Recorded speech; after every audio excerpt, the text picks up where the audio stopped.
So it begins. Dark were the skies and chill was the wind as the land was covered in a veil of malice. Across the hill did ride a dread army of the night, cloaked in mist and fog, prepared to rain down death and destruction upon the land. And the people did cry out for a hero, a noble soul to save them from their impending demise. Just as it seemed all was lost, in strode a mighty hero, clad in shivering metal from head to toe.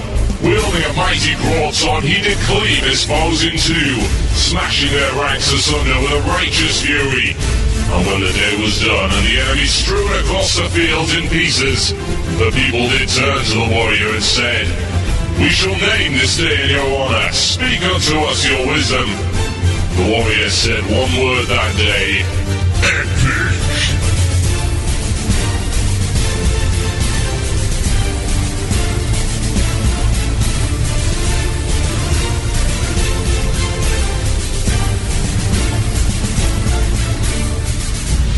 One man, one Murloc, one giant angry badger.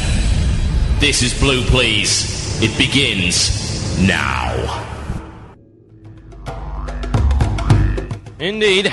Yes, this is Blue Please here on WoW Radio with myself, TotalBiscuit. Welcome to the show. What am I supposed to talk about this week? Oh yeah, there's been a patch. Yeah, I suppose I'd better talk about that. What's been going on with me this week? Absolutely nothing. Got a permanent contract at work, that's always nice. Unfortunately, they decided, we'll make him work Sunday so he can't raid Blackwing there. Funny. Really funny. The irony is it's a game store as well. A game store is stopping me from raiding Blackwing Lair. Oh well, never mind. I can live with it. We'll raid Tuesday as well. Right, okay. So, we've had a patch. Some of you may have noticed that. And it's been declared as the buggiest patch in Blizzard's history. Yeah. It's also the biggest patch in Blizzard's history. Ugh. I'll talk about that first, shall I? Bugs, and bugs galore. Yeah. We know the patch has bugs. Every single patch they ever release has bugs in it. And there's a reason for that. It's because it's an MMO. You can't have an MMO without bugs. It's not allowed. No, really, I'm not kidding. It's actually in the law now. You must have bugs in your MMO or else it's not really an MMO. It's true. Actually, I could be lying there, but nah, you'll never notice. So yeah, it's got a lot of bugs in it. That's fair enough. I can't say I've actually found any yet. I've been playing quite a bit since the patch, and I've seen no bugs at all. I've seen issues, like the whole, they've increased the price of Remove Curse, and they've increased the price of Dispel Magic, which, I'll tell you for a fact, kicked us in the teeth last MC run we did. Still did it, but it's draining the mana a lot faster than it should be. Oh well, if that's the way Blizzard wants to play the endgame instancing, that's fine. We shall see what happens. Anyway. There's a thing called Anchorage in this new instance. It's new instance, new patch. What am I talking about? It's a new instance, folks. But it's not like any normal instance. Now, the big raiding instances you need to be attuned for. MC, Blackwing Lair, Elixir's Lair, they all require attunement. However, Anchorage is a little bit different. It's not so much an attunement as you are not getting in here unless your entire server contributes to a worldwide war effort event in which you have to give a whole lot of bandages to people. They're going to open the doors with a big pile of bandages. Just sheer force, sheer numbers of bandages. Going to stack up there. Now, I can understand the whole war effort thing, that's fine. Although it does seem to me a little bit odd that they will only accept certain kinds of food. Well, our soldiers can't live on anything other than delicious wolf steaks. Okay. Fair enough. Well, why didn't, generic food items? Wouldn't that have made a difference? Well, no, apparently not. We do have to actually give them wolf steaks, various herbs and all that kind of thing. Now, this has several interesting knock-on effects. Well, the first knock-on effect is you are never going to find a Peace Bloom ever again. Or at least not till the event's over. I pity lower-level herbalists, I can tell you that, and lower-level alchemists. The amount of peace bloom that must be being farmed right now by the servers who are actually taking part in the event. Unpleasant. A very horrible thought, has to be said. That's one knock-on effect. A second knock-on effect is that rep grinding has suddenly become a whole lot easier.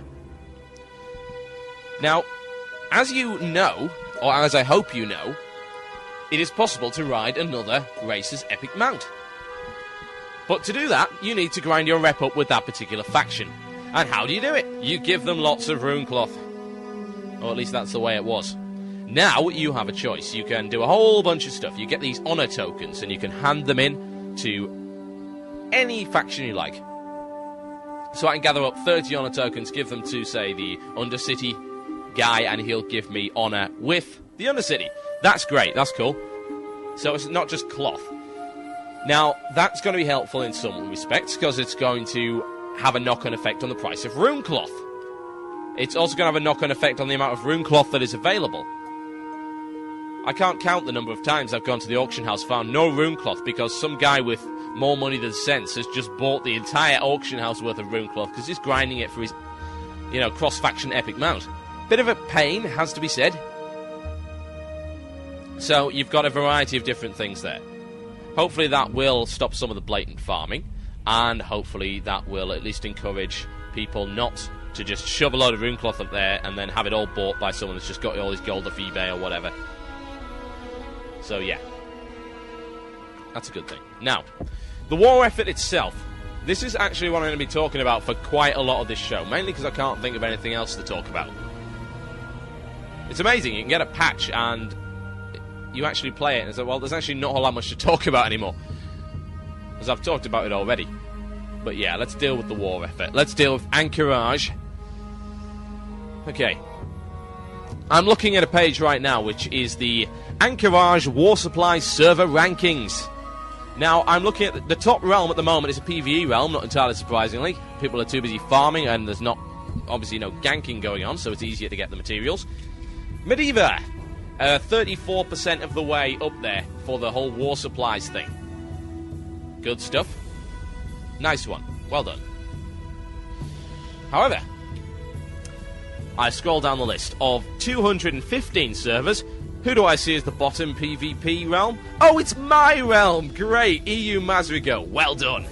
Has to be said, I'm not entirely surprised by this. And this brings me on to my main point in this particular discussion. Why isn't the war effort scaled to the size of the server? It seemed to me a little bit odd that this is how it turned out. I logged on and I had a look at what we required. It's like, what the hell? How are we going to get that, exactly? How are we going to get all this stuff? Divided by the number of active people that there are on the server. Divided by the number of people actually interested in doing it. And you've got a recipe for disaster. Because there's not going to be enough people doing it. We cannot open Anchorage at this point. Now, I've heard rumours. I have no official confirmation on this because I can't find it on the forums. If Blizzard has posted it, they need to sort their forums out. Because we cannot, for the life of me, find any Blizzard posts on anything these days. Give us a Blizzard tracker. Just click a button and we can see all of Blizzard's posts. Assuming there isn't one already. But the fact of the matter is, they may be opening Anchorage anyway, but it might take a long time to do so. Now,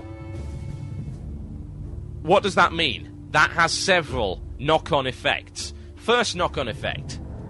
If they were to open Anchorage and they said, hey, we're going to open Anchorage, then why bother with a war effort, especially on a low-pop server where you reckon it's not going to be possible to get that many resources anyway? So why bother? No point, really. Okay, that's one knock-on effect. Second possible knock-on effect. Why bother at all if they're going to open it? Can't you wait a few weeks? Doesn't it trivialise the whole war effort thing? Why bother opening the gates? Using, of course, the war effort when they're going to be opened anyway? Good question. Again, seems to trivialise the whole thing. Now, let's see. Now, I'm going to confirm. Tigol said this. The war effort, if it's begun on your server, it will eventually resolve on its own, meaning if players choose not to participate, eventually the needed materials will start ticking up over time, regardless of player interaction. However, someone on the server will still need to complete the quest to get the Scepter of the Shifting Sands to actually open the gates. Now, that one is a different quest altogether. That involves killing Broodlord Lashslayer and then getting a whole bunch of carapaces from Silithids, which, let's face it, is doable. I would hope that pretty much every server that's interested in getting into Anchorage does have at least one guild capable of taking down Broodlord Lashslayer, is more than likely. However, the event will resolve itself. When? And if it's going to resolve itself, why did you put it in there in the first place? It does seem a little bit odd. What it seems to be doing, it's favouring high-pop servers, let's face it. Because there is no scaling on the event, because it hasn't been scaled, it doesn't matter how big your server is, there might be 5 people on your server, you'll still be expected to give in 3 million resources or whatever. There may be 20,000 people on your server, whatever the realm limit might be, all up for the event, and they'll crack it through probably in the next few weeks, no problem. Looking at how Mediva's done in the past week, it's been just under a week since the patch, they're already 34% there. The chances are they will drive for it even more now. They will have it open probably within the next week and a half. Whereas other servers have to just sit there.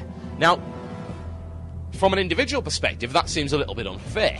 Now, I'm sitting here thinking, right, well, I do want to get into Anchorage, and I'm quite willing to get on with this event, but all this stuff's going to go to waste. It's pointless me attempting, because I'll never manage it, because there's not enough people on my server. Now, you may argue that, oh, well, you get a rep bonus, and you get nice greens and sacks of goodies. Yeah, that's cool. That's cool and all, but then again, I could just go and buy those myself if I wanted. I could get rep other ways. Now, if you're rep grinding, that's fine, but I'm not rep grinding. That's not my purpose. I don't really want a cross-faction epic mount. I'm not interested. I would like to take part in the event, but if I do, I know I'm wasting my time. Especially if this event is going to resolve itself. Now, there's mixed opinions on the event. Myself, I do like to see the fact that they have put an event in of some description. That's cool. We are lacking world events. We are lacking world cooperation, world interactivity. Whether this was the best way to go about it, I really don't know. It's a start. But what I would say is, why wasn't it scaled? Why is it not scaled to the amount of active people on a server? It's not that hard to get that information. Let's face it. The census sites can get it. If the WoW census sites can get it, why can't Blizzard? And therefore tie it into the amount of active people on the server in the first place. No scaling is bad, okay?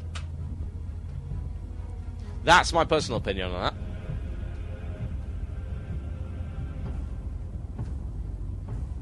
Right. Now, what I'm going to talk about the rest of the show. More stuff about Anchorage and the whole war effort thing. Now, usually I would have a separate topic for work is intended, but this week I'm going to tie it all into the whole Anchorage thing, because it is the biggest thing we've ever seen, ever, in the world, blah, blah, blah. The work is intended this week is going to be as regards to world events. And I want your opinions. I want your opinions on, did the Anchorage war effort thing work out? Was it what you envisioned as a world event? Is it a good idea? Is it a bad idea? What improvements could be made? I've already suggested that scaling would be a good idea. Is there anything else you can think of? Was it just a trash idea altogether? Should it never have been put in the game? That's the focus of this week's working as intended. I'll play the little sound later. Email the Murloc at gmail.com with your answers, folks. Let's hear what you have to say on the Anchorage World Event. The Murloc at gmail.com. No, there is no K in Murloc, before people ask. A common typo. You're listening to Blue Please here on WoW Radio. It's time for a silly song. This one goes out to Luku. It's Bill Bailey. It's rather themed to the whole Silithis thing. It's Insect Nation. Enjoy.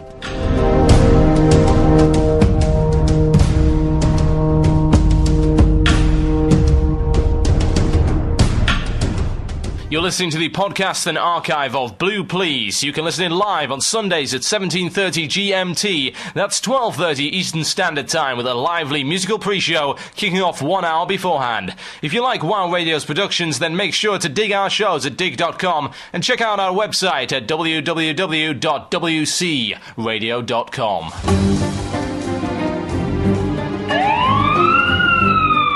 Ladies and gentlemen, do not be alarmed. A cynical Brit has been allowed on the air with a microphone. You will listen, or the kitten we have hostage will be forced to fight a giant badger.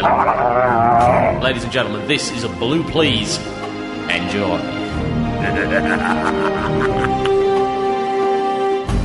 Wow Radio.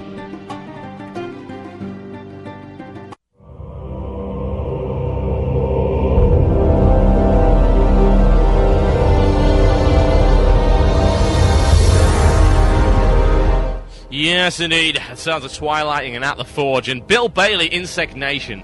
Very appropriate. Someone actually made a reasonably funny comment in chat, which is a rare occurrence. It's Insect Nation, which is quite apt because the patch is full of bugs. Yeah. I mean, to be honest, I used to hold Blizzard in the sort of regard that I would say Blizzard can really do no wrong. Blizzard are generally speaking right on pretty much everything. It's their game, they can do what they like. But I've become a bit more cynical in my old age, to be honest. Yeah, the patch is full of bugs. What I will say is that while there is no excuse for bugs, you've also got to bear in mind that when you say it's the buggiest patch ever, you would be correct, but it's also the biggest patch ever, so of course it's the buggiest patch ever. I mean, it's not rocket science, is it, really? It's simple numbers. It's maths. If you have 100 features in a patch and the bug rate is, say, 5%, then you're going to have 5 bugs. If you have 1,000 features, you're going to have 50 bugs. Blah, blah, blah, on and on and on it goes. Personally, I haven't actually seen any of these bugs yet. I haven't had a chance to experience the wonders of buggery. Wow, that was the dodgiest thing I've ever said on the radio, ever. Wow. I'm actually astounded at myself. If I hadn't thought that one through beforehand, I would be genuinely embarrassed. Anyway. So. Back to the Anchorage war effort. Now, I've got a couple of comments on this from people as part of Working as Intended. Yes, indeed, folks. It's working. Yeah, it's working. It's working as intended, baby. If you weren't more disturbed by the buggery comment, you certainly will be now. Anyway, yeah. Anchorage war effort. I had a couple of comments on that before I go on. Has been sent to my email address, themurloc@gmail.com, folks. Email that with any comments you have on Anchor. Oh, good lord, there's more than I thought. Oh, well. Right. Shout-outs will be done later before you say anything. Right, Jonas Johansson said this. I think you had a good point in your saying they should sort that out. Low-pop servers will never get the chance, and it would be unfair if they just opened the gates for the low-pop servers. So why not balance the scales and just make it plain fair? Typed by a drunken dwarf. Yeah, I can understand. Okay, Will thinks that the event is great so far. He says they just wish they would fix the damn servers. On my server, we killed the Broodlord and farmed 36,000 rep. After that, there's just a little cutscene where you witness the end of the first war in Anchorage. What happens? The server crashes. Yeah, I've actually heard about that. The server crashing with the event. Yipes. Not a good thing.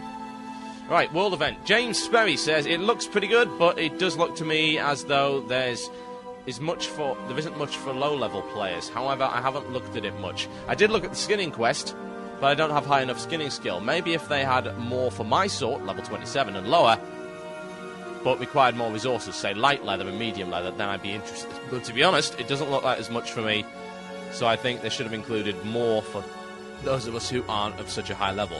Right, I mean, this is something I was actually going to get onto later. I've got a whole segment planned on this particular area of the topic, but what I will say on this particular subject is that yeah, it's a world event aimed at higher level players, but then again, so's the instance. It's not a world event in the same way that the Christmas and the Halloween stuff is, or the whole orphan thing that could be done by any levels. It's a world event specifically for opening up a level 60 high-end instance, which a level 27 has no business being anywhere near anyway. Now, I think what this post and this email actually highlights, to be honest, is the complete lack of world events in the first place. Because whenever there is a world event, everyone expects to get something from it because there are so few. If there were more world events in the first place, then perhaps we wouldn't have this kind of problem, where people would be saying, well, what's in it for me? You know, we could have higher level events, we could have lower level events. Let's be quite frank, the amount of lower level content put in the game recently has been atrocious. Complete lack. Now, whether that's justifiable in the way that there was low level content in there already, I don't know, but I'm straying from the topic. The fact of the matter is that I reckon, this is my personal opinion, if there were more world events, then we'd have less of these concerns. You know, why isn't there anything in this world event for me? It's just that there's so few of them that people all expect something from it, whereas this world event is aimed at higher level people. Why? Because the event itself is designed to unlock a high level instance. Now, you can get treats from it, you can get nice loot, you know, you get greens from it, you can get sacks of goodies, you can get rep. But, generally speaking, it's for high levels. Now, I'm going to return to that topic in a moment, but I've got some more working as intended emails to read out first. Yevon324 says this: on my server, the Maelstrom EU, the war effort has made it so that people that were normally whoring up battlegrounds are now farming runecloth, leather bars, etc. This has mixed effects, namely that by doing so, the people that sit at level times 9 for Warson Gulch and AB are no longer there and are busy elsewhere. This allows more people that play it for enjoyment, or just a nice change, to do so and not be mobbed by masses at level X9s. Yeah, I know the feeling. You're going to, say, a level 20 battleground, it's full of level 29s, because of the people who hover around that level for easy honour. However, it also means that prices of things on the AH have skyrocketed. The price of a stack of 20 living is now comfortable sale for buyout 1 gold 20 silver. Runecloth is up to 5 gold buyout also, and so on, throughout the various needed materials for the war effort. This, however, means that all new players have to pay greater amounts of cash for items, and even if they would normally win with a bid instead of a buyout, there's always someone that's just bought money that will buy out the item and use it to grind their great Tiger Ram horse. One point I would make on that is that you've also got to bear in mind it's also a good way for lower level players to make some money. Let's face it, 1 gold 20 silver for a stack of linen. You can get linen at level 10. How good is that for equipping your lower level character? Now, maybe that's irrelevant to a lot of people because they twink their characters, they send them gold from their main, but for newer players, that's actually a good thing. And the last point Yevon makes, that also leads to another point. If there was a way to view the number of people buying gold on WoW, I can guarantee that numbers will have increased dramatically since the patch. Possibly. Now, the argument for buying gold is that the less reasons there are for spending gold, the less reasons there are for buying it. Now, if you're effectively going to give them a better way to get a cross-faction epic, then yeah, people will buy gold. There are some people who will go out and they will buy the gold for that purpose. And if there are 50 bazillion ways of doing it, which there are right now because of the war effort, then you're going to get more people doing it. Whereas some people otherwise might think, oh, well, grinding runecloth, buying the runecloth is difficult, I won't do that. Okay, character name Obi-Wan, and his server is Nathrazim, and he's saying this: what they should have done is to combine the resources from lower population servers so they have an even amount of people working on it. So why not combine all resources from all servers? I guess this is one condition where queue times are good. Besides, from what I've been told and what I've seen on test server, the non-hardcore guilds can't do Anchorage. I don't see why they couldn't put a 5 or 10 man Anchorage instance in. Can you give a shout out to yourself? No idea why. I don't do shout outs to myself, it's egotistical. I say my name often enough anyway. Right. That's an interesting point, actually. Why not combine all resources from all servers, right? This is why I think they haven't done that. Blizzard likes to encourage cross-server competition. Why?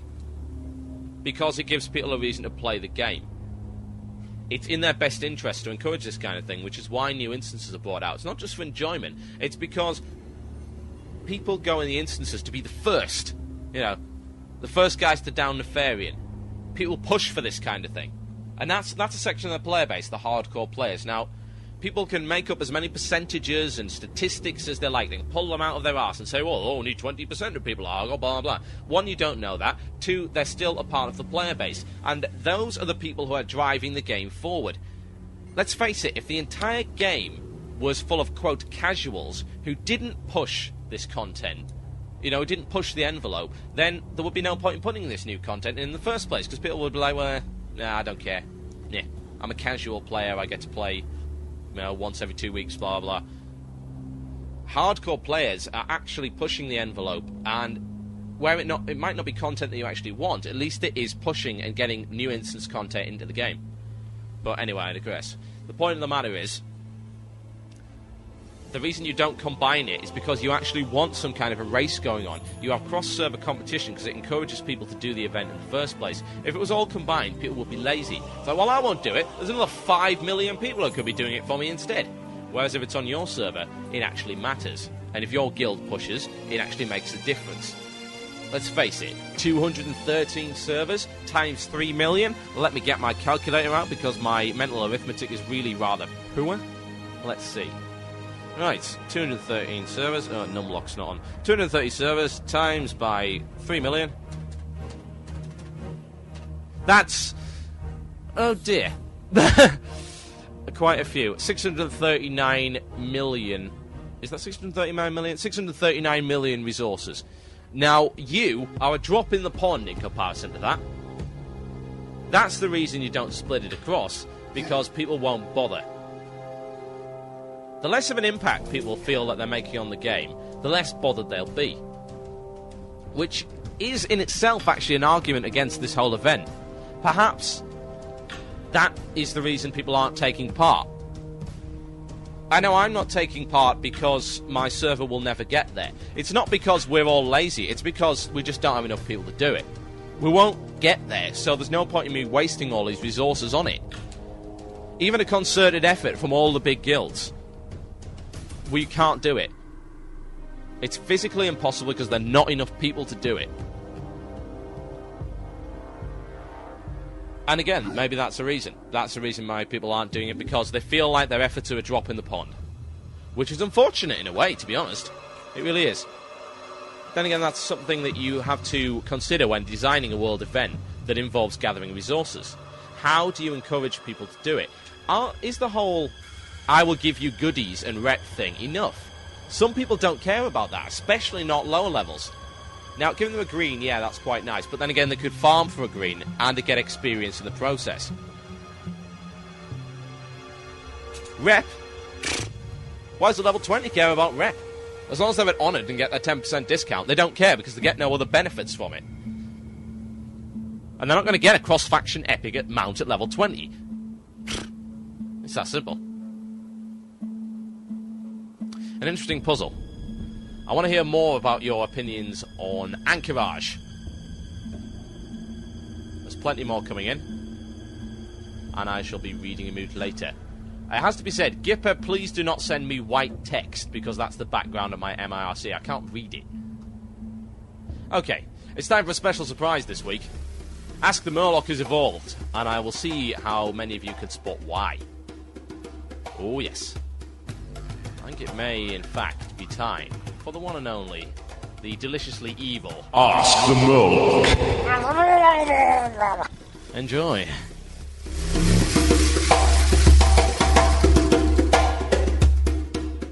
The Murloc. Dear Murloc, could you tell me what the word grinding means? You can tell me about other WoW words too, but at least tell me about grinding. Current fear and dread foolish mortals, for it is I, the Murloc. come to do unspeakably awful things with a jar of strawberry jam and some angry peas. The language of WoW is a difficult one to master. To grind really means to beg for. So when someone says they're going to grind for cash, what they really mean is they're going to create a female night elf hut, strip it naked and have it dance in Ironforge while yelling, "Give gold plicks!" Other useful words and phrases in the WoW language include gold farming, which means to earn rewards honourably via questing, and ding, which is the slang term for a diseased pigeon. So to recap, a complete sentence in WoW language. I'm going to grind the gold farming ding, which translates roughly into I intend to beg naked for an honourable pigeon. Complex indeed. Haha. Ask the Murloc. Dear Murloc, is being killed by Alliance on the PvP server a big problem while questing? Will I be killed whenever I walk past someone higher level than me? Oh, no, my dear. It's absolutely fine. Learn to play. You see, the idea that a PvP server is full of people that player kill is absurd. Made up by those despicable PvE care bears. Blech. PvP really stands for player killing via poetry, which means that all you're likely to receive while passing an angry-looking paladin is a badly written sonnet and a headache. Whether this is actually worse than ganking is debatable, but the Murloc is level 70 and cares not. Haha! Ask the Murloc. Like, dear Murloc, I have a couple of totally awesome items in my inventory, and they all show the word male next to them. So, like, what does this mean? It means that you're most certainly, undeniably homosexual, you snivelling peon. I'm amazed that anyone can sound so incredibly ridiculous. Who could this terrible excuse for a voice possibly belong to? It says it belongs to a man called Leto. Leto, you despicably worthless pile of entrails. Remove yourself from my feature once before I garrote you with your own intestine. Yes, the question. Any item with mail on it indicates that you must send it to the Murloc immediately, via mail. Failure to do so will result in account suspension. That is all. Now the rest of you, out before I release the hounds. Ha ha!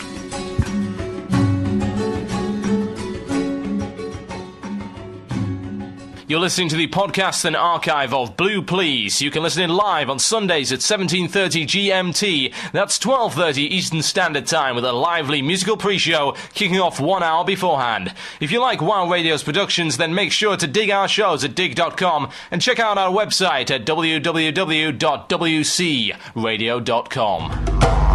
Oh yes, brand new spanking Ask the Murloc, new, improved and all that kind of stuff. Thank you for the idea. Who gave me the idea? Angel Girl gave me the idea, and thank you for doing the voice there. Also, that was Leto doing the first and third Murloc. Yeah, we will be replacing the third Leto, or the second Leto. Oh god, I'm confused. Too many Letos! Leave me alone. Yeah. So, yeah, we will be actually having real voices for the Murloc in the foreseeable future. OMFG hacks, indeed. Yeah. Also, a little bit of news about WoW Radio. There will possibly, maybe, be new shows coming. I'm not going to reveal anything more, but we may be putting some new shows on the air, in addition to what we've already got. Oh yes. WoW Radio shall be expanding in the near future. Now, the other thing is that many, many moons ago, when we actually did BlizzCon, as some of you well know, we promised videos on a DVD. Now, the DVD can't really happen, basically because our best footage went bye-bye. Now, the reason for this is still unknown. It may be sabotage, it may be the little pixies, it may just be our terribly bad luck. However, we do have quite a bit of footage still to put up, including all the stuff from most, I say, of the panels, and a whole bunch of stuff that we broadcast, and our commentary and all that kind of stuff. That is in the works. There is already, I'm already looking right now at a section of the video that's been edited and that is ready for uploading at some point by our one and only Dunkor, of some rather disturbing happenings with the WoW Radio crew. The WoW Radio crew? No, I'm not drunk, folks. I'm perfectly sober. I'm just quite a bit tired. Yeah, so we will have that. And hopefully that we'll be starting to upload these videos for the next couple of weeks. That one's almost ready to go. We should hopefully have some other stuff, including the keynote speeches, the panels, our commentary, our little tour of BlizzCon that Slanik did, which could no doubt be a little bit disturbing. Interviews with people like Nobunaga, Richard Knack, and all that kind of stuff. One other interesting announcement is within the next few weeks, Blue Please will be interviewing the guys from Return, as they're well known, also known as Terran and Ezra, makers of Return. We'll be talking about what the future of Return may bring, and of course the new video coming out, which actually features some of the WoW Radio crew in it, and that's... I can't even remember the name of the characters, but yeah, they've actually taken the characters from Return and put them in BlizzCon video. It's very impressive stuff. It's actually on their website, in fact, rufuscube.com. Go and look at the trailer for the BlizzCon video. You'll actually see Slanik in there. I kid you not. Anyway.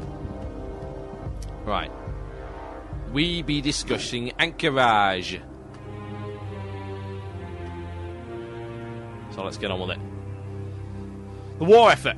I've got a few more things coming in as regards to that. Now, Killer Kane said, I think Anchorage was a bit of a bad idea on Blizzard's part, only because they are basically giving the gold farmers a bunch of money on a silver plate. It's really crap that the farmers are putting linen cloth and rune cloth and crap up for so much. I make weapons for my guild with copper bars and tin and bronze, and when I'm lazy, I usually just buy them off the AH, but the rising price is causing me to not be able to do that. Now, that's understandable. Again, another concern.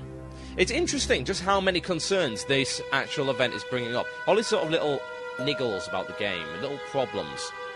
This event, and something this large, is bound to highlight stuff like this. And it's not necessarily a bad thing either. Clean out some of the problems with the game. It's pointing out the problems with the economy. Now, whenever you require items, let's take a recent example, the Christmas quests. Whenever you require stuff like the Wintervale cookies, which were required for a quest, what do you need for those? Giant eggs. What happens? Giant egg prices increase significantly. And if you wonder what the clicking is in the background, I'm playing with a box of cufflinks. Don't ask me why, it's just fun. Don't judge me. Anyway, yeah. So, that's going to force the price up. Giant eggs went through the roof. Wintervale cookies were ridiculously expensive. Now, fortunately, that's only a seasonal thing. And it will drop off. Now, again, perhaps you can argue that the whole Anchorage event is going to be a seasonal thing. It'll be a seasonal rise in price. And that's going to fix itself over time. But it does demonstrate just how fragile the economy really is. We already have problems like this already. Rune cloth is already far too expensive, basically because you can use it for grinding your rep up. And this has just highlighted the whole rep grinding thing. If you make something that desirable, then the price is going to go through the roof. Now, it goes beyond the usual standards of supply and demand, in my opinion. Supply and demand is fine. You know, that's how free market economy works. That's good. But you get to the stage where it becomes ridiculous. 5 gold for a stack of rune cloth. 1 gold 20 for a stack of linen is nuts. That is beyond supply and demand into the realms of zombie greedy. Now, there are 2 people at fault here. The people that put it up for that price. No, there's 3 people at fault. The people that put it up for that price, the people who are stupid enough to buy it, and Blizzard for creating the event. We've got to blame Blizzard for something, haven't we? Yeah. It does demonstrate a fragile economy that we have. Now, whether or not anything can be done about that is questionable. But the fact remains, this can happen, and is happening, across the board. Prices on those items are skyrocketing through the roof. And it's another kick in the arse to crafting. This has always been a little bit of a pet bugbear for me. Crafting has taken so many kicks in the teeth recently, it's untrue. Even with new crafting recipes being introduced, it still gets kicked in the arse over and over again. Why? Mainly because there are better drops. That's the big thing. The drops are better, therefore why bother spending all your money? this goes all the way back, even to when they first released Battlegrounds, where people argued that the Arcanite Reaper would become obsolete because you could get the Unstoppable Force for free. Now, it's not necessarily that you could get the Unstoppable Force for free, you couldn't, but you'd have to grind for it.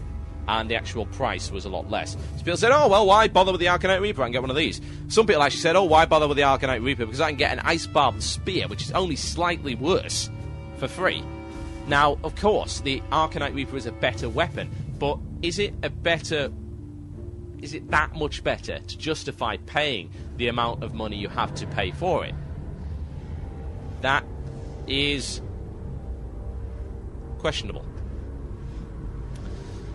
And that, again, highlights another problem. How can we craft if many of the materials that we require for basic crafting are too expensive? We can't craft it, we can't farm them either, because people are farming them left, right and centre for easy money and lots of rep.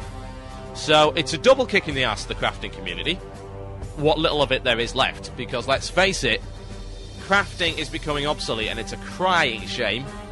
It really is. So that, again, highlights another issue. This whole Anchorage war effort thing is like a big flashlight. And with that flashlight, you're looking under the bed and finding lots of little creepy crawlies and things which you probably shouldn't have under there. All these little problems, these little bugbears running about. It's certainly quite interesting from a discussion perspective. And I'm hoping this will actually highlight some issues and Blizzard will come and think, well, yeah, we've actually got a few problems here that we should probably sort out. Very interesting, very intriguing. I'm liking the perspectives you're giving me here, folks, so send more. themurloc@gmail.com. themurloc@gmail.com. Dragonart says, okay, concerning Anchorage and future updates, I wonder if Blizzard are making a mistake, since it seems more and more high levels are leaving the game or becoming casual when they've been to MC, Blackwing Lair, etc. So soon, there will only be a few guilds that can actually get into instances like Anchorage, since the difficulty reward thing has become worse ever since Blackwing Lair and Zul'Gurub. Possibly. An interesting argument that I'm going to avoid until the next segment, because I've got a whole thing about casual versus hardcore coming up. Interesting. Now, Paino, is that how you pronounce it? I don't know. Says, you got an orb of deception for handing in 10 thick leather, so it does pay off. Yeah, it does. Obviously it does. It's quite similar to the way that the whole Darkwind Fair thing worked. It's simple. You can just go and hand in a bunch of tickets at the Darkwind Fair, and you'll get a prize bag. That prize bag could contain blues. I've got a few blues out of it. It could also contain greens or a stack of meat or whatever. It's like a lottery of sorts, which is quite interesting. The war effort thing is similar, as is the whole thing down in Silithis. There's an interesting running theme here. The newer content, the Darkwind Fair, the war effort, Silithis, all comes down to this whole prize bag lottery kind of thing. Now, those of you who have been to Silithis will be aware that there is a quest line which involves killing Abyssal Templars, Dukes, and Lords, and that killing them and getting their crests, or their rings and all that kind of thing, handing them in will get you a bag of spoils, a sack of spoils, or a chest of spoils, which are basically containers which contain random goodies. Now, it has to be said, the stuff that I've got from them has been rubbish. Cheese. It's all been cheese. Ugh. But apparently you can get epics and blues and all that kind of good stuff from them. And you can, because I've seen people that have managed it. They're lucky bastards and quite frankly don't deserve it, but there you go. The lottery principle. Very interesting. It's just an intriguing point more than anything. Is it a good thing? And who is it aimed at? Why is the Anchorage content got this stuff in? Obviously, because you need to reward people and encourage them to hand in stuff. But who is it aimed at, really? Who's the prize bag thing aimed at? When that guy got an Orb of Deception, You've got to wonder, who's that going to benefit more? Is it going to benefit a level 60 in full wrath with an epic mount, or is it going to benefit a sub 60 that needs the money? All of this content is aimed at lower level and or non-raiding players. I'm not going to say casual players, because the point that I'm going to come on to later is that you can be a casual raider, and that being a raider does not necessarily make you a hardcore player. But anyway, that's by the by. It's aimed at your casual player. Because let's face it, otherwise why would a casual player get involved in the war effort? Answer is simple. Rep and loots. You can get an orb of deception, folks. Random blues. World drop blues in these bags, apparently. So there's a reason. So maybe Blizzard haven't been quite as silly as we first thought. Perhaps they did think this through and they thought, well, okay, why would casuals get involved in this? I'm going to come back into the casual and hardcore thing a little bit later on. So I have a bag of worms. Bag of worms? Can of worms to open. Whole sack of angry bees. Ugh. You listen to Blue Please here on WoW Radio. I think it's time for a bit of Nightwish. Why not, folks? It's 10th Man Down. Enjoy.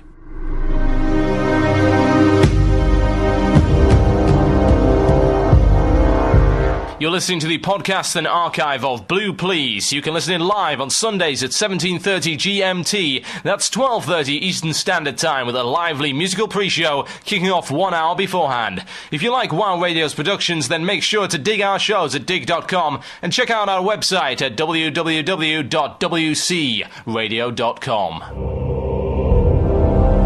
Yeah. Fintroll with Ellie Trez there, and a bit of Nightwish, 10th Man Down. It's a Finnish musical overload. Yeah. This is Blue Please here on WoW Radio with myself, TotalBiscuit, and we're talking about Anchorage today. That's pretty much what we're going to be talking about for the rest of the show. Although I do have a little bit about new armor sets and casual versus hardcore, which is what I'm going to deal with right now. But it's got to be linked in with the whole Anchorage thing. Because let's face it, it's the most exciting thing to happen to World of Warcraft. Or some might say. Anyway. Right. Let's have a look. Casual versus hardcore. I got a thread on this. There's actually a thread on the US raid forums that says, should casuals boycott the AQ war effort? Now, I've got some things that I need to say about casual and hardcore. One of the best things I actually found in this thread was this phrase here. Please stop using the term casual when you mean non-raider. Right. Casual players. What is a casual player? What is a hardcore player? Who knows? They're just labels. They're definitions. Generally speaking, casual is used by people to excuse the fact that they don't play enough. And it's true. When people use the word casual, when referring to themselves, and referring to a context which is beneficial to them, they will use it as it's like a martyr more than anything. I am a casual player. And I am so put down by all these hardcore players. What you really mean is one of a few things. Either you don't play a lot, or you don't raid a lot, or you don't raid at all, or you are lazy and want epics for free. Now, what would I class myself as? Am I a hardcore player? I don't know. Is there some kind of time limit on hardcore? Do I have to play at least 20 hours a week to be a hardcore player? Maybe 30, 40 hours a week? Do I have to raid MC 5 times a week? Zul'Gurub, but I have to do Blackwing Lair. Have I had to have killed Nefarian to be a hardcore player? Do I have to be rank 14 in PvP? Does that make me hardcore? But rank 13 is only casual, folks. Is there some kind of cutoff? Is it some kind of quantifiable value? The answer is no, it's not. It's a label. Casual? What is casual? A, quote, self-confessed hardcore player might say that a casual player is a lazy player. A casual player is a whining player. A casual player is a player that needs to learn to play and hasn't got the skills. But then again, that hardcore player would be a complete and total tit. So I actually cancel idiot for the use of complete and total tit, because that is what they justify. So yeah.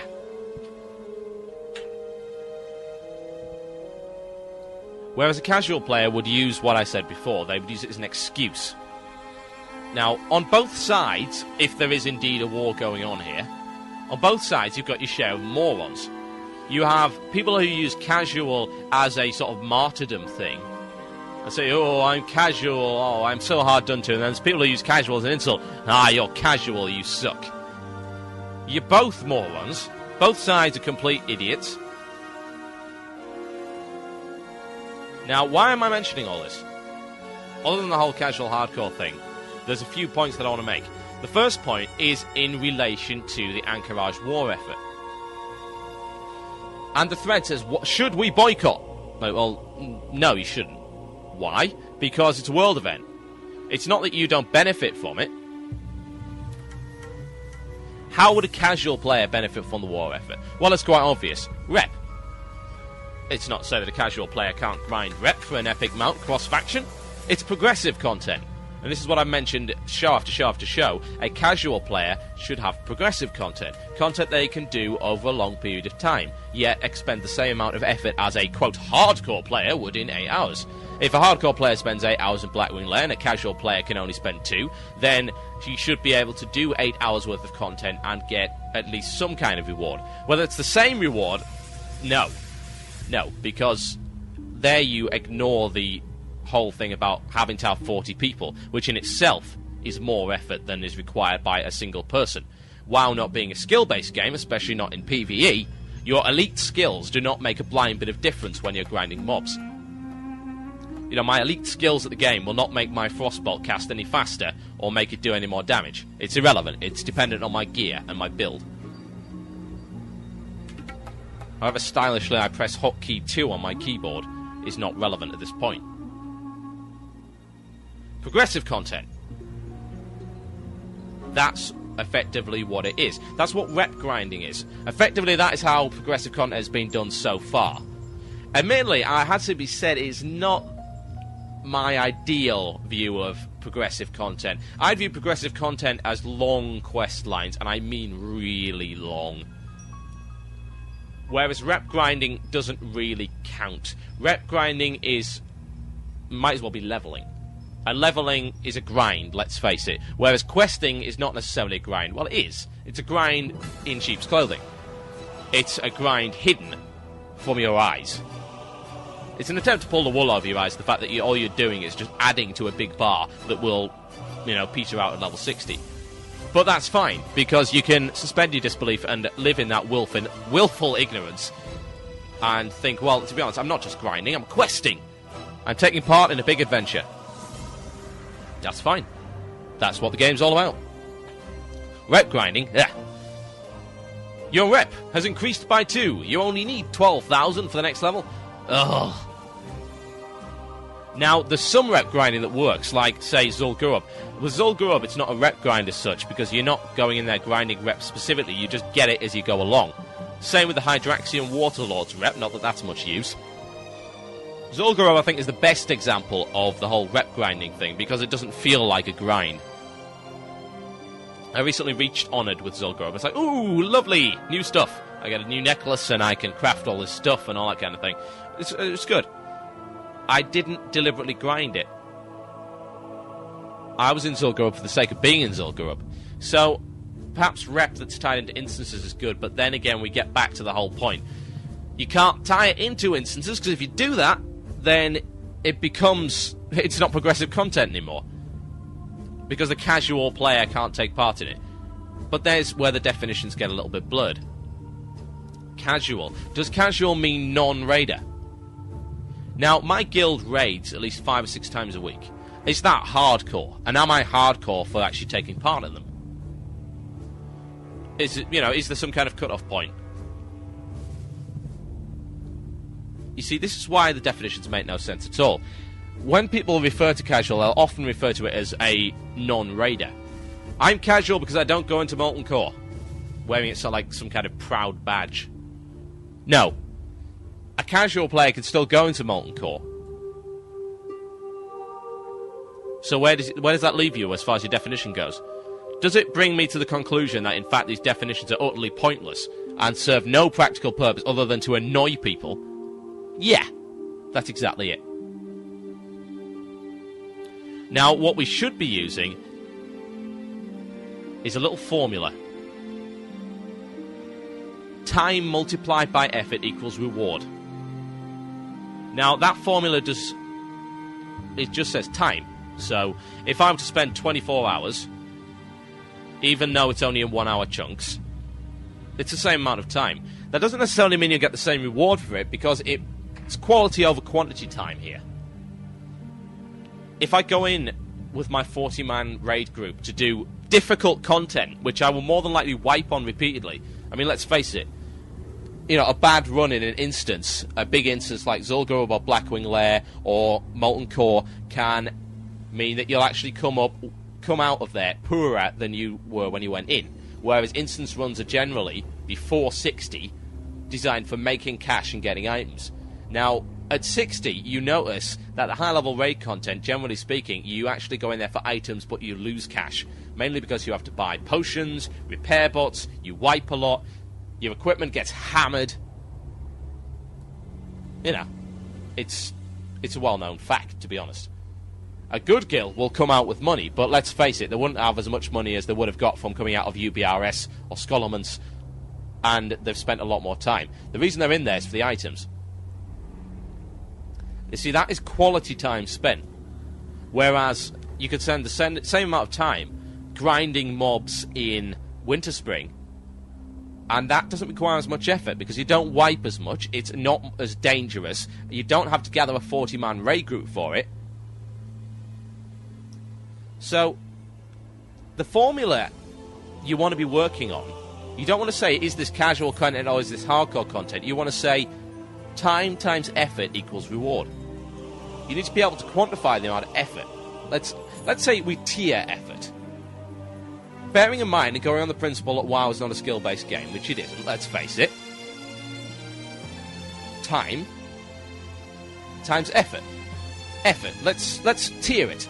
Tier 1 effort, solo content that is easy. It doesn't involve killing elites, doesn't involve using any special skills. It's just basic farming. Tier 2 content, elites, difficult content. Content that is very touch and go. Example, soloing the Abyssal Templars as certain classes is touch and go. I can do it as a mage, but I can still get killed. There's still a chance that I will die. I'll get critted, my spells get resisted, my kiting isn't quite as good as it should have been, I'll pull ads, I'll get myself killed. Let's call that Tier 2 content. Tier 3 content, 5-man to 10-man raiding.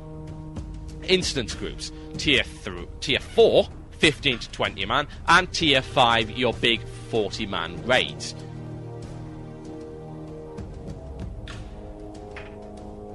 Now, this is all theory. You know, I made this off the top of my head. It means nothing, effectively. But the point I'm trying to make is that if you were in Blizzard's shoes and people were screaming for content, you would have to say, what kind of content? What tier of content are they screaming for? Are they screaming for Tier 2 content, difficult solo? Are they screaming for Tier 4 content, 15 to 20-man, quote, casual instances? Are you screaming for Tier 5 content, epic 40-man, difficult raid instances? Now, is it justified that people that do Blackwing Lair get better loot? Of course it is, because it's hard, it's difficult. Now, whether or not you argue that, oh, well, you know, these guilds can do Nefarian now easily. Yeah, but it's the amount of effort they put into doing that. Let's face it, you don't just go into Blackwing Lair and kick Nefarian's ass the first time. It doesn't happen. It's the same as any new big raid content. It gets easier as you go along because it's all about the practice and pulling off the specific strategy.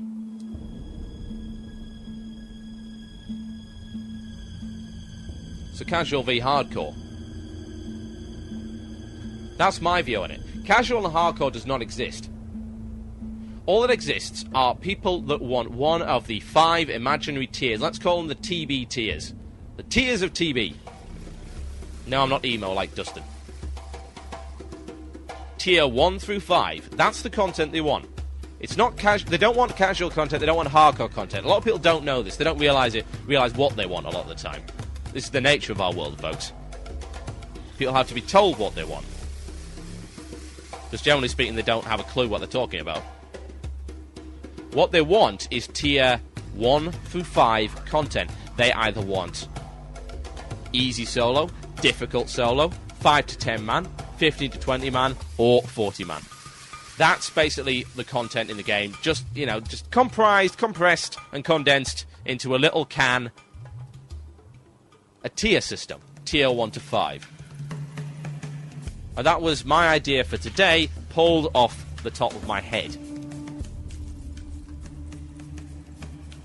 There you go. You're listening to Blue Please here on WoW Radio. How long's it been since we've heard this song? I don't know. I'm going to play it. It's the Ganker Unplugged, folks. Enjoy.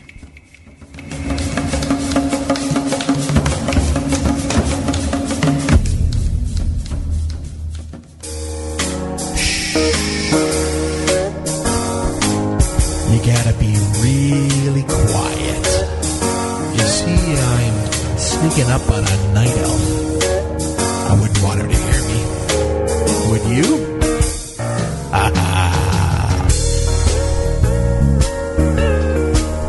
We're here on WoW Radio. You're listening to Blue Please with the band TotalBiscuit. Thanks for letting me stop by and sing a little something special. I'm a level 60. You're a level 2. That's not gonna stop me from annihilating you. So everybody hates me, but you're envious inside. I know you wanna kill me, but you know I'll skin your hide. 'Cause I'm the ganker, yeah, and I'm coming for you. 'Cause I'm the ganker, yeah, and I'm coming for you. That's right, oh yeah. The ganker, yeah, and I'm coming for you. I'm the ganker and I'm coming for you. And I'm coming for you. You know it. You love it. There's absolutely nothing that you can do except sit on down, crack a cold one. Here's verse 2. You better keep an eye out when you're in Ashenville. 'Cause the second that you see me, you'll start to scream and wail. You'll probably run pretty quickly, but my epic mount will fly. So do me a favor, tell the spirit healer hi. 'Cause I'm the ganker, yeah, and I'm coming for you. Oh yeah, the ganker, yeah, and I'm coming for you. That's right. It's gonna be fine when I make you mine, and I'm gonna sneak up and cut your spine. 'Cause I'm the ganker, and I'm coming for you. Oh yeah, baby, you know it. It's about time to send this baby home to bed. How about it? One more verse. Here we go.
Ladies and gentlemen, do not be alarmed. A cynical Brit has been allowed on the air with a microphone. You will listen, or the kitten we have hostage will be forced to fight a giant badger. Ladies and gentlemen, this is a Blue Please. Enjoy.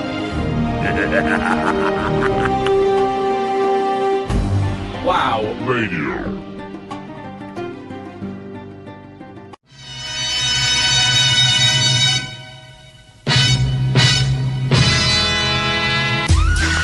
Yo, faux shizzle and so forth. It's time for yet another horrible edition of the one and only Rapping the Forums.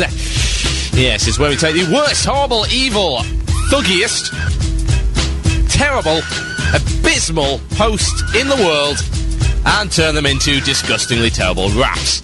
Adjectives for the win. Let's give it a spin. Okay. Congratulations to Reanimation of the Ragnaros realm. Level 60 human mage. You're talking bollocks.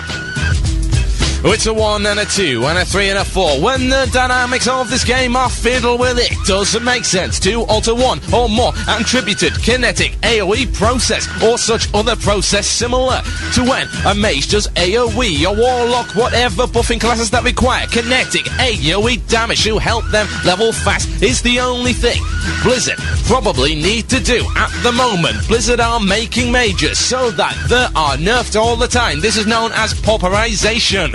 If you do not know what this word means, I suggest you get out your dictionary and then try to use it in the sentence sometime and impress your guildmates. Blizzard are gregariously changing this game to cloth wearers' disfavour. If you go back to patch 1.3, the cloth wearers were a lot more powerful. I suggest you read the patch notes like I have just done, spending the last 2.5 going through, however, compared to now and the upcoming 1.9.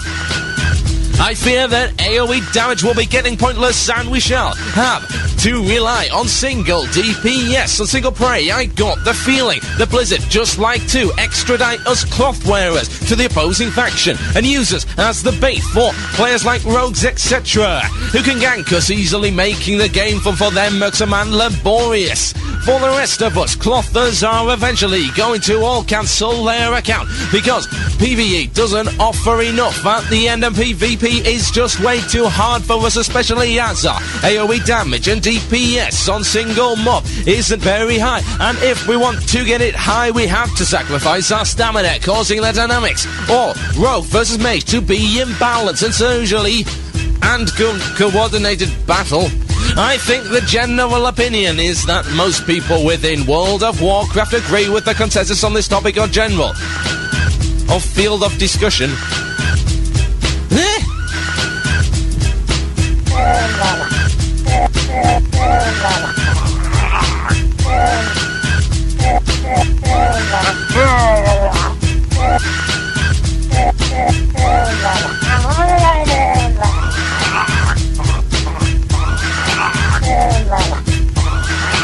An example of e-thuggery. Oh yes, there are people on the internet who think they're gangsters. This is a prime example, folks. Coming up right now, someone who was probably lobotomized at birth. Because that really is street. Okay. Congratulations, Shamgar, the guild IPN on the realm Arthas. Oh dear. 1 and a 2 and a 3 and a 4.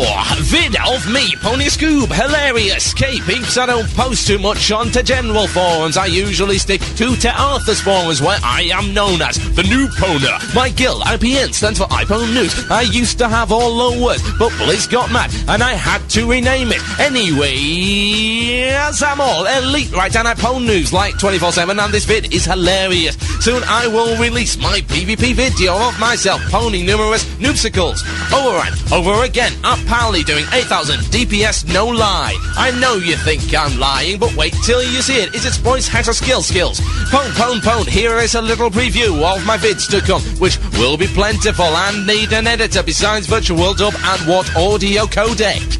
Do you guys use at what bitrate and stuff? I was using DivX 521 or something. As well, anyway, here is a vid of my friend pwning a noob and me calling him Scoop.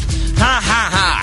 You knew I'd do it, this is just a preview. Thank you to Black Zaz for pwning Uzi and calling him a noob, Valordin, and exposing Uzi's noobness. This guy Uzi come in and scooped all the loot in MC runs every time. From the very second he joined up for MC runs, he would whisper me and every other pally and tell him not to roll on stuff so he could have it non-stop. He wore Valor to MC, a paladin and Valor in MC, aka Valodin. So that's clue number one of how noob he is. He whined in Gen. Raid, chat every chance he could. He is an effing F noob. Wearing all Valor in MC, I've been on top of the heal chart since day one. I've pwned it healing, what has he done? Scooped epics, that's all he did. Was he even on heal meters ever? Nope. Even with the epics, did he say anything helpful to the raid? Nope, he just whined about getting loot the whole time. What is a scoop, you ask? A scoop is a noob who that only cares about loot, and they effing suck at this game and don't deserve the loot to pronounce it correctly. You must say it like this, starting in a low pitch, then moving to a high pitch. Scoop like that. Anyway, let me know what you guys think. This is just a preview of what I'm gonna do in my vid of me pwning news. I'm gonna release the vid where I talk trash for 15 minutes straight and I keep pwning a random noob and then I report him for ganging him so mad and swearing at me. Haha, you guys will love it. More to follow. Woot woot. Pwned.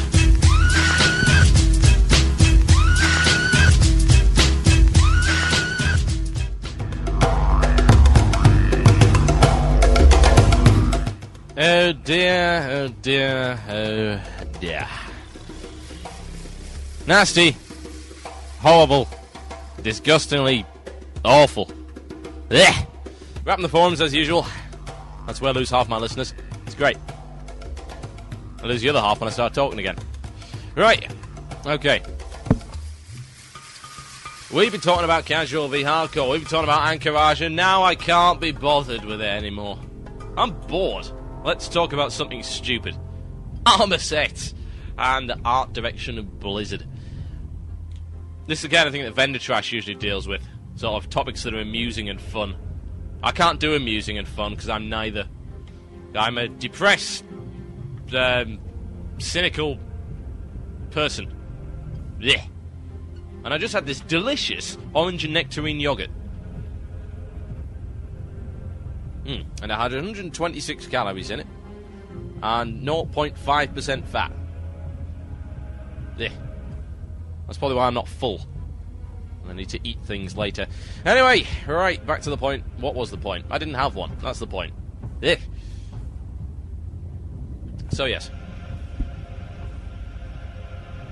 Arm sets. Now, there have been numerous concerns, read wines, about the armor sets and the way they look. For no apparent reason, just to fill in the last 10 minutes of the show before we actually do something silly, like perhaps karaoke. I'm going to talk about armor sets. I'm going to talk about each and every one. Yes. Now, has to be said, I had my doubts. I really did. When I saw Wrath for the first time, I sort of laughed. Kind of was like, what is this?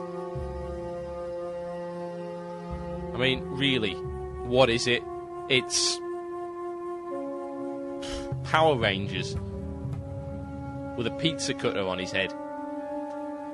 But no, it actually doesn't look all that bad in game. I'm impressed.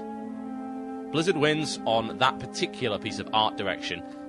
It looks good, it looks nasty, and it's a sensible progression from Valor to Wrath to Might. Or is it Might to Wrath? Of course it's Might to Wrath. What the hell am I talking about? So yes, many spikes and blades and all nasty things. I admit, when I looked at it, I thought it does look pretty silly. I mean, what's that with the pirate skulls on the... It is. Look at the picture of the Wrath set on the worldofwarcraft.com website. You'll see what looks like a pirate skull on each shoulder with a big hat rather than blades. But if you look at it in-game, especially on someone that isn't an orc, it does look pretty awesome. I like the new armor set. I also like the colours it was done in. The same cannot be said for Dragonstalker, which is terrible, abysmal. The main problems I have with Dragonstalker, other than the fact that it's pink and purple and looks silly, is that, well, it doesn't make any sense from the perspective of the class. Now, a mage can have brightly coloured clothes, that's fine, that's not a problem, but a hunter, who is supposedly, the whole idea behind a hunter is the idea of stalking your prey through the undergrowth, it's not exactly the best camouflage in the world, really, is it? It's bright purple, with glowing bits. It's not to say the armour itself is not a cool design, it's just, well, really, it's the colour that did it. That's actually what did it. To be honest, if it was purple, if it is purple, and if it was black instead of purple, then that might have looked a little bit better, but it's purple and it makes no sense in the concept of the class. How are you supposed to sneak up on anyone like that? Now, we saw Bloodfang ages ago. We really did. Ages and ages and ages ago. That was one of the first tier 2s we actually saw, and it still looks as cool. I'm a big fan of it. It's a good progression on Night Slayer. It's a good progression on Shadowcraft. It's nice. I like the look of it. That's all I could say about it, really. It looks a little bit silly on an orc, but then again, most things do. That's the whole point. Now, the Paladin. This one caused quite a little bit of controversy, and I can see why. It very much seems to be based on Warhammer 40,000 more than anything, which is not necessarily a bad thing, because that's a good bit of it's a very good source to get your ideas from. If you're gonna go and plagiarize anything, then you might as well plagiarize Warhammer 40k, because it plagiarized everything else and did it very well as well. So what you got there is a sort of Retribution-looking kind of Paladin, sort of the Inquisition rather than the Spanish Inquisition. I like the design, and it looks considerably better than... I can't even remember the name of it. I don't loot Paladin stuff. I don't see it in raids because I'm Horde. Is it Lightbringer? It could be Lightbringer. I don't care anyway. It looks considerably better than that, and a big improvement over Lawgiver. Mage. Had me doubts, but it looks fine in game. I've seen that it's the shoulders that got people. The shoulders, people thought, oh, it's a giant water dispenser. Now, that was a funny picture, it has to be said, but to be honest, it looks good. It's the animations that do it. On the picture, it just looks like some awful lens flare. The animations in-game look great. And that's one of the big things about the new armor sets that I really like, the animations. The same with the new weapon designs. I got my new Staff of Dominance, and I was confused until I saw it shooting off purple lightning, and I was like, wow, this is great. Yeah, I actually squeaked like that as well. It was great, and my voice increased 3 octaves. But there you go. Priest, it's fine, to be honest. I've got no problem with the priest thing. I really like the halo effect that's going on there. Very good. Shaman stuff looks amazing. The whole lightning thing that they've added, and it's very subtle lightning as well. It's not just, way, let's have big flashes of lightning coming out. No, it's very subtle. You can only just see it. And that's what makes it cool. It's a very nice design, and for once it's actually a set that looks nice on a troll, whereas Earth Fury does not. It really doesn't. Warlock set. Yeah, it's nice, but I think it's got a little bit too much green in it. There's something feels a little bit overdone about the whole thing. It's too pronounced. It's got too many glowy green bits. But there you go. So yeah, the Druid. Let me put it this way: we mock the Druids in our guild who have this. We just say, ha, it's a reindeer. Someone I don't think thought things through as far as the model on a Tauren goes. Now, on a Night Elf, Storm Rage looks pretty cool. On a Tauren, it looks ridiculous. The hat looks silly. It really does. Any cowl, it's the cowl thing. You'll notice that any sort of cowl, sort of hood type design on a Tauren looks silly. Dreadmist on a Tauren looks silly. Any kind of thing like that looks ridiculous. And it is a hood, which is the main problem with it. A Tauren looks silly in it. I mean, what are you doing, really? Reindeers. What? The rest of it's fine. I mean, the rest of it's a nice design, but giant antlers? Now, Cenarian looks ridiculous enough on a Tauren, but giant, big, brown antlers on a Tauren? No. No! It's like, this is actually the 5th race, that it wasn't actually Blood Elves, it's actually reindeer. They've come to dominate us all. Evil Horde reindeer. Zong.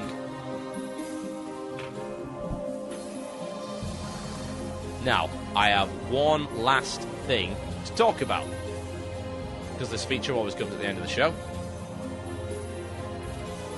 It's this. Imbecile. Imbecile. Imbecile. Imbecile of the week. I have about 50 of these today. I've got so many imbeciles of the week, it's ridiculous. I get submitted these from all over the place, and it's just crazy. But this is the one that I found. I like this one. I'm a big fan of this particular imbecile of the week because it's so ridiculous. Right. Rank 14, a health risk by Blizzard. I'm going to post this in the chat forum, just so that you can see it, and I will read it out, of course. Okay. Now, the person responsible for this one is QT, a level 16 gnome mage from Loser's Lurgy, and a Roman's Laughing Skull. Now, he says this. I would really like to know Blizzard's view on being responsible for a system that is a health risk to its customers. Right, okay. Let's just start by taking that particular sentence apart. Health risk would imply that it's a risk to health. So, is it a risk to health? Is the system a risk to health? No. Why? Because you're not forced into doing it! It's that simple. Why would it be a risk to health if you're not forced into doing it? It's a game, folks. So here we go. As it is, the minimum playtime for reaching rank 14 is 10 to 16 hours a day for several weeks. Now, that's a number that's been pulled off the top of your arse, really, hasn't it? Where's your statistics? Where's your evidence for that? Whereas it might be, yeah, on some servers. It's not like they're actually doing it because they're being forced to. This is not healthy. In fact, it's downright dangerous. No, it's not. Playing 10 hours a day is not dangerous. I've done it for years. I've played games for all my life. Since I was 4, I've been a big gamer. That has done nothing for my health. I'm slightly overweight, but that's because I eat too much crap. That's not because... Well, to be honest, I'm not even overweight. I'm about the right weight. I'm just a little bit flabby. I'm not as muscular as I should be. That's because I'm too lazy to work out, and I eat too many kebabs. It's that simple. It's not because I'm playing games. It's because I'm too lazy to go and work out. Gaming has not damaged my health in the slightest, and I play for that much. When I am not at work, I am playing games. Or sleeping. Occasionally I actually go out with my friends, but that was mainly my university years when I actually had some money. Now I don't, I can't afford to drink, so I just sit at home playing video games. It's fun, kids! I would recommend it as a way of life. Anyway, to promote, create, or defend the system that can literally endanger a player's health and question his sanity does not seem like the right way to do it. Question his sanity? I would question the sanity of anyone that thinks you are forced into becoming rank 14. Of course, I doubt that Blizzard intended people to play 12 to 16 hours a day, but some will. Of course they will. It's an MMORPG. It's been since the dawn of time, since they invented MUDs, Telnet. People played for hours and hours and hours and hours, because it's progressive. The whole game is progressive. Or the more time you invest in it, the further you get. It's not like your normal single-player game that you finish in 20 hours. You can't finish it. That's why you can invest so much time in it, and you feel okay investing so much time in it. If you play a single-player game for 10 hours straight and you finish half the game, you feel a bit cheated. Play WoW for 10 hours straight, you'll come out with lots of gold, or some fat loot, or that kind of thing. Time equals effort equals reward. Now, another bit here. I doubt Blizzard intended people to play 12 to 16 hours a day, but some will, and due to those, few more will follow. They have to follow, in fact, to play even more to beat them. Have to? What is this have to? Where did this have to come from? I don't feel the need to be rank 14. It would be nice. You know, I'm going to try and gain a few more ranks. I'd like to be Bloodguard, or Lieutenant General, whatever. Get some nice loot. But I'm not. I don't have to. I want to. No one's forcing me into it, nor do you need to do that to compete, in fact. You can get as good, if not better, mostly better equipment from instancing. I did the grind. 10 hours a day was maximum for me, on the other hand, and this left me trailing in the dust, never getting past rank 9. I feel stupid and ashamed. Why? Why do you feel stupid and ashamed? You made that choice for yourself. Don't go blaming people for your own stupidity. That is one thing in this world that's really bothering me at the moment. People blaming others for their own stupid choices. People can't take responsibility for anything these days. Your psycho kid goes and stabs another kid in the face. It's video games' fault. It's not my fault for not noticing the kid was a psychopath. I go and gun down loads of people on the street. It's the fault of rock music. No, it's not. It's the fault of me being a psychopathic maniac with an assault rifle. Take responsibility for your own goddamn actions. You weaklings. Oh my god, it's spineless people. And blah, blah, blah. He says, Blizzard, this has to change, and I know you are looking into the HS, whatever that means, but please, put it on the top of the list. If you don't have the epics, you'll eventually face the pre-made teams that do, and you'll have no chance in an even hard battle. Welcome to a non-skill-based game. Your skill is irrelevant. If you've got the epics and the time and the team, you're gonna win. That's the way it works. You should have known this before you signed up. I mean, it's not as if you have to go and aim your frost bolts. This is the example I use every time, and as far as I'm concerned, it's still valid. Counter-Strike versus World of Warcraft. In Counter-Strike, you have to aim to be successful. You have to be able to aim, you have to have good situational awareness, you've got to have good reflexes, good team play, good strategic mind even. In WoW, you don't have to aim. Your reflexes are not very relevant because battles last a lot longer. On a 2.5 second cast time, my reflex is not particularly relevant at this point. There is a level of reflex involved, but it's not exactly massive, let's face it. So, people who play more and have more epics are going to be more successful. Welcome to MMO. That's how most MMORPGs, if not the vast majority, play. I can think of a couple of examples where that's not the case. Only a couple.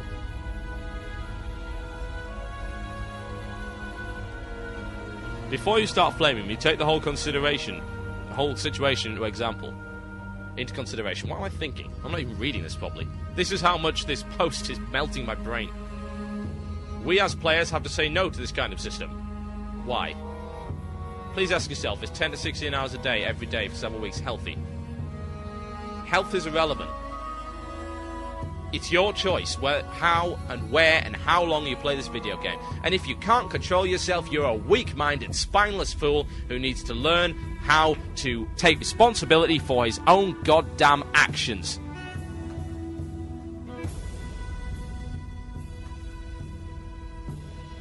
Imbecile.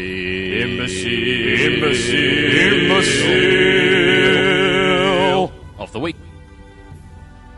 You've been listening to Blue Please here on WoW Radio with myself, TotalBiscuit. Thank you for listening tonight.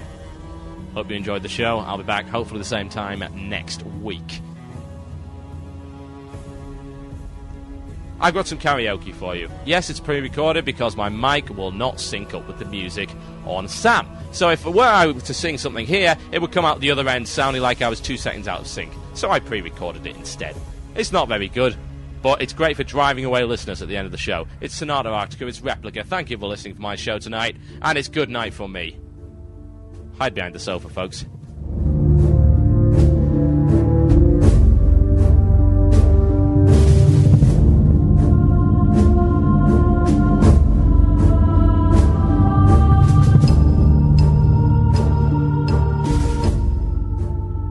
You've been listening to the podcast and archive of Blue Please, one of World of Warcraft's longest-running podcasts and shows. You can check out all the shows at wcradio.com. Be sure to dig us at dig.com if you like what we're doing, and rate us on iTunes. You can, in fact, download all of our other shows at wcradio.com. Click the downloads button at the top of the screen, and feel free to get involved in our forum community, also available on our website. Thank you for listening.